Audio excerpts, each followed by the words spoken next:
So the Nuggets win game three. Honestly, let's say it. I expected this. I think that the Nuggets, after the last game, they figured out what the Heat were doing. And I also want to talk about some adjustments for Miami, which I disliked a lot.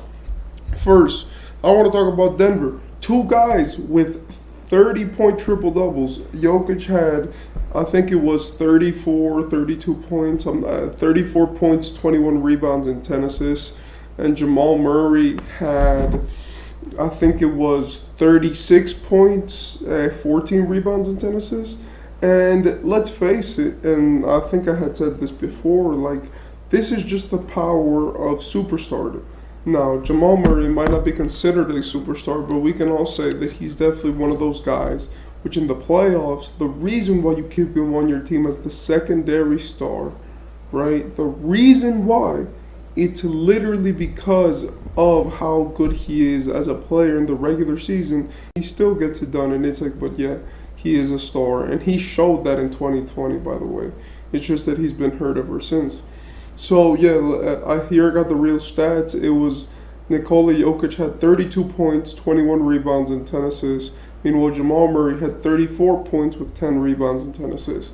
They were both extremely efficient. Both shot 50% from three, and Jamal Murray shot slightly worse from the field, but only they literally made the same amount of shots. It's just that Jokic missed one less. And I want to talk about the key for this game was moving the ball around. And honestly, we could talk about this all day. And I just think that, in my opinion, what I really wanted to talk about in this video was not as much as the game that happened, because I think we've already spoke on that in the last video. It's about the adjustments made, through this game, which I did not like. And this is more of a video focused on things that Miami did, obviously, because let's face it, we are not torching the winning team in this video, right? But like, I want to focus on things that Denver did or that Miami did, especially that affected Miami in this outcome. The first thing I want to say for Denver is that they ran a lot of simple offense. They were not trying to complicate themselves.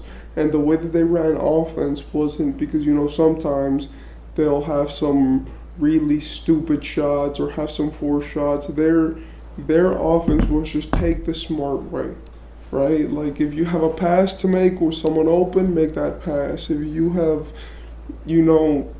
somewhere where that you could capitalize off that, then do it, right? And this was one of the adjustments which I saw, which was that they ran a lot of handoffs, right? And they switched, which is the best thing they did. The way they ran offense is that they mostly hunted matchups.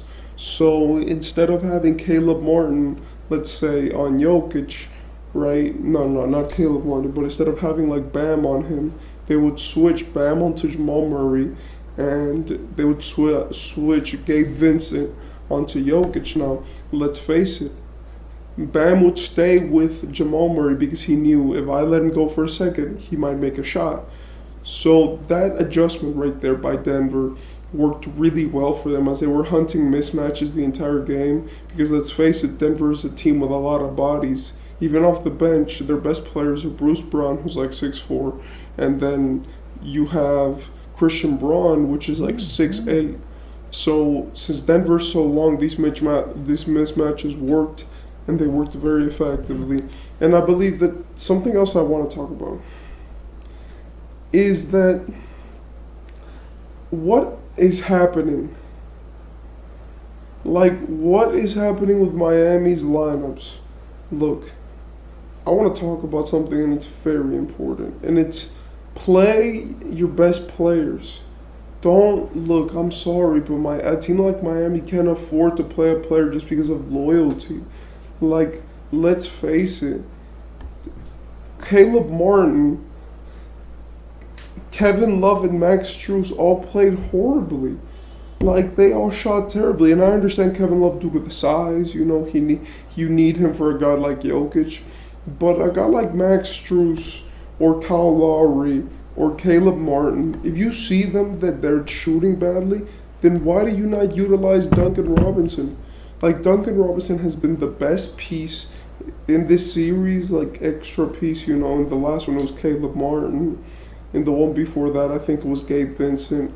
And in the first series, I forgot which player did really well. But for every series, it seems like there's a new player who really steps up. But for this series, it feels like the one player who's stepping up is Duncan Robinson, and he's the player who's getting the least play, right? Like, yes, how do you go from a guy starting a fourth quarter with the team to then playing him 14 minutes the next game? In the end, he shot 50% from three, but if I do want to say something, is that he was 3 for 4, right? Like, he had made 3 out of the 4 threes which he had taken, and in the end of the game, in garbage time, they let him play some more and he took more shots. I want to say that just to make sure that we have that we don't have that mistaken, because he was much better. Even though the stats say that he shot 50% from the field and from three, let's still put that fact out there. Now, what I'm saying by this is he was obviously ready to get playtime in this game, and in my opinion, like, why did Haywood Highsmith not play? Like, Haywood Highsmith has had extremely good defense. He's a big body, right? And he's been extremely good for this entire series in terms of defense and the offense that he provides. And you just want to bench him. Like, I'm sorry, but we need him. Like, we need him at least playing some minutes just so he could guard Jokic for some minutes. Let's face it. Like, I'm sorry, but... And I wanted to talk about those two. And the switching on Miami's end. It felt like Denver was always keen to getting a good defender on somebody. Like, Jimmy, even though he had his game, whatever, I agree with what Kendrick Perkins said earlier, which was, look, it doesn't matter what you say. Where's playoff Jimmy? Like, I know that we've been talking a lot about him in this playoffs, giving him the praise that he deserves. And also, you know, how holding up to a standard. But it's like, where did that go? We originally lifted this guy into the ceiling because we were saying, oh, he's so good. And he's carrying the Heat, 56 points, a lot of assists and rebounds, and having the 35.5-5 game in Boston with the game-winning 3 when he had that incredible off-balance shot on the Bucks. But you notice how I'm talking about 2 series? Talk about 2, and even in that one, in the Boston series, in the last games, he played badly.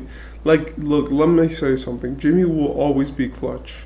Like, when it's fourth quarter, Jimmy's making his shots. He had an extremely important shot in the last game, which was the second to last shot that was made by Miami, which was a mid-range jumper, and he made that. But I'm sorry, where is the being clutch for the entire game? Remember, before the Boston series, I think he was averaging 10 points in the fourth quarter. In the first quarter. In the first quarter, he was averaging like 10 points. And so if we're saying that right now, and now we're looking at a guy who in the first quarter just looks like he's asleep most of the time, and a guy who seems like he's extremely out of carrying his team, I'm sorry, but he needs to do better. Hunt as many mixed matches as you can. Power through Aaron Gordon as if he was your baby, man. But I don't understand what is happening with this dude. Like, Jimmy Butler has been the best player on the Heat for this entire playoffs. And for the last 2 rounds, he has been getting outplayed by Caleb Martin and Bam. Now, he in the New York series also, but they won pretty convincingly, so I'm not going to say anything. In these last 2 series, he has been sleeping on his team. He hasn't done anything nearly as impressive except that those first 3 games in the Boston series. But apart from that, in the Knicks series, I'm going to excuse that, but he hasn't done anything. And honestly, it's a shame. But apart from that, he's been terrible for Miami. And honestly, I hope that he's better for Miami and for honestly just his career and how people look at him.